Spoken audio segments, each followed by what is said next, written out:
Hello everyone, how are you all? I hope you all are fine. Myself Om Kumar, I am from Gharauda, studying class 8. Today sir is going to teach us something. Let us see what sir is going to teach us. चलिए बच्चों, देखिए अभी तक मेरे द्वारा पढ़ाया गया विद्यार्थी आपके सामने कुछ बोला और हम आपको आज प्रेपोजिशन पढ़ाएंगे। तो बोर्ड पे देखिए और समझिए प्रेपोजिशन होता क्या है। यूज ऑफ प्रेपोजिशन, तो हम आपको बताएंगे प्रेपोजिशन मीन्स क्या होता है। तो प्रेपोजिशन मीन्स होता है संबंध सूचक अव्यय।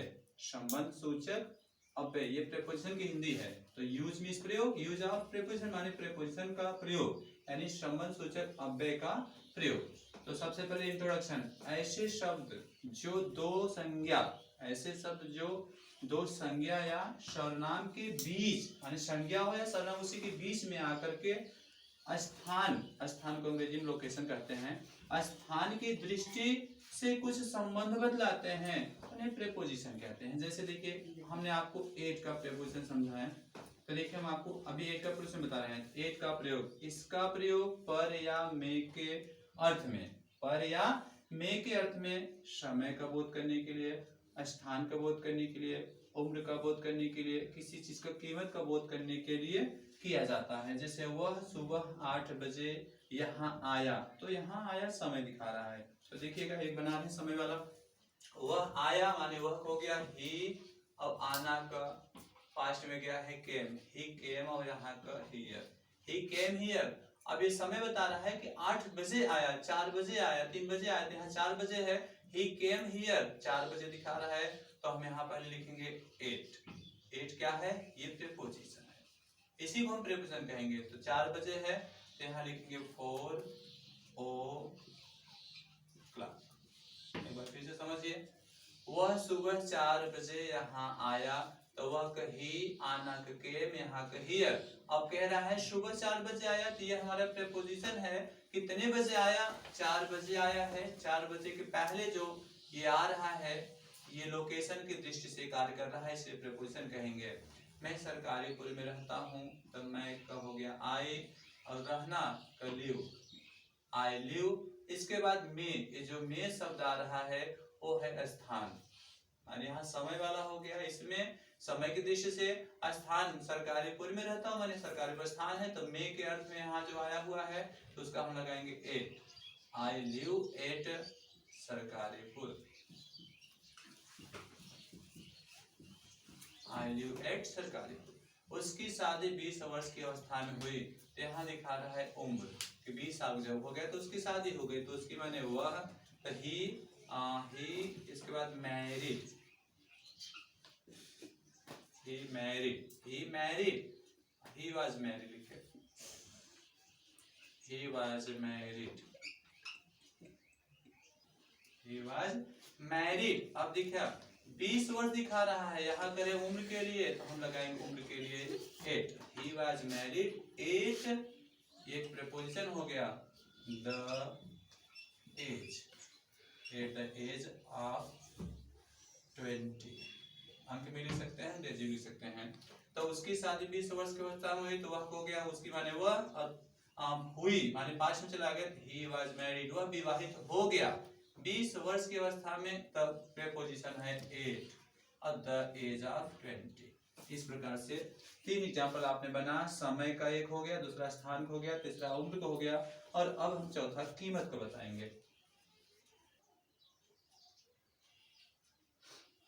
देखिए अभी तक हमने आपको 3 एग्जाम्पल बनाया था, चौथा एग्जाम्पल में आपको दर बताना है। तो चीनी, चीनी हो गया शुगर, शुगर अब बिकता है, चीनी 40 रुपए प्रति किलो की दर से बिकती है। तो शुगर सेल्स बता देती है, शुगर सेल्स 40 है ना, शुगर सेल्स 40 रुपीज प्रति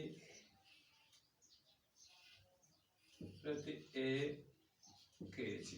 देखिए शुगर हो गया, शुगर मीन चीनी, सेल्स माने बिकता है, शुगर सेल्स 40 रुपीज माने 40 रुपया प्रति 1 केजी, माने 1 किलो चीनी का दाम क्या है?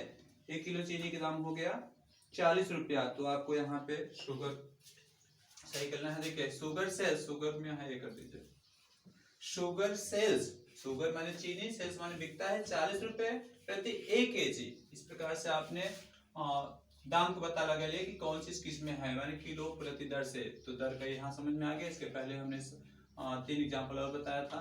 अब हम आपको बता रहे हैं इन का प्रयोग। इन का प्रयोग कहाँ होता है? इधर तो 8 लगा था, सॉरी यहाँ 8 लगाना था हमको।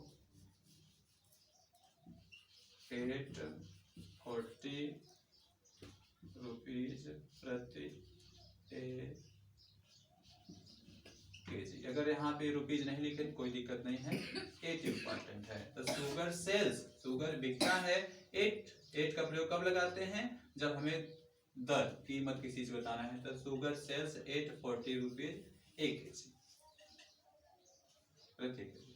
फिर आपको हम इनका बताए इसका प्रयोग स्थान प्रकट करने के लिए में के अर्थ में, में के अर्थ में, स्थान प्रकट करने के लिए, स्थान प्रकट करने के लिए में के अर्थ में देशों, कोई देश बताना हो, बड़े शहर हो के नाम के पहले किया जाता है। यानी कोई देश हो, किसी भी देश के बारे में बताना हो, किस देश में रहता है, देश में कुछ करता है, या कोई बड़ा शहर है। छोटा शहर नहीं आना चाहिए, बड़ा शहर आना चाहिए, देश आना चाहिए। जैसे गांधी जी का जन्म गुजरात में हुआ था, तो गांधी जी जहाँ जन्म लिए थे गुजरात है, गुजरात बड़ा शहर है, तो यहाँ हम इन लगा सकते हैं।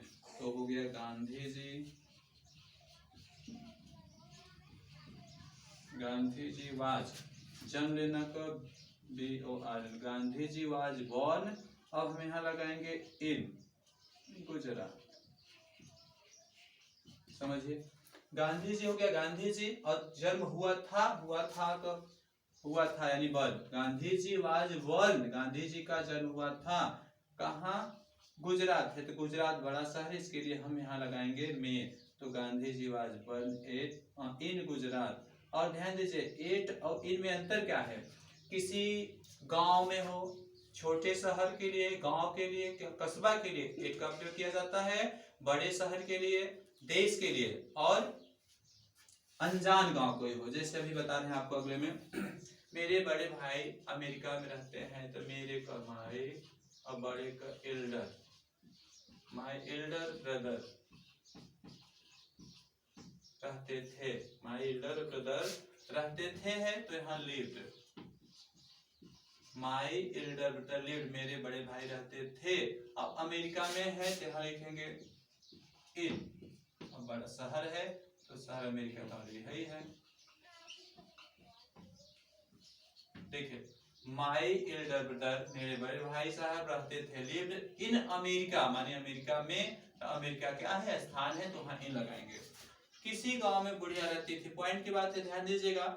अगर यहाँ पर हमने बताया शहर, यहाँ हमने बताया देश, लेकिन अब हम बता रहे हैं कि न तो शहर हो न तो देश हो, बल्कि गांव आ गया, तो गांव के पहले हम इन लगा सकते हैं। लेकिन शर्त यह है कि गांव का पता नहीं होना चाहिए, अनजान होना चाहिए। तो किसी गांव में बुढ़िया रहती थी, गांव का पता नहीं है, इसलिए हम यहाँ इन लगा सकते हैं। तो देखिए ऐसे शुरू होते, देयर रहती थी, लिव्ड, देयर लिव्ड, फिर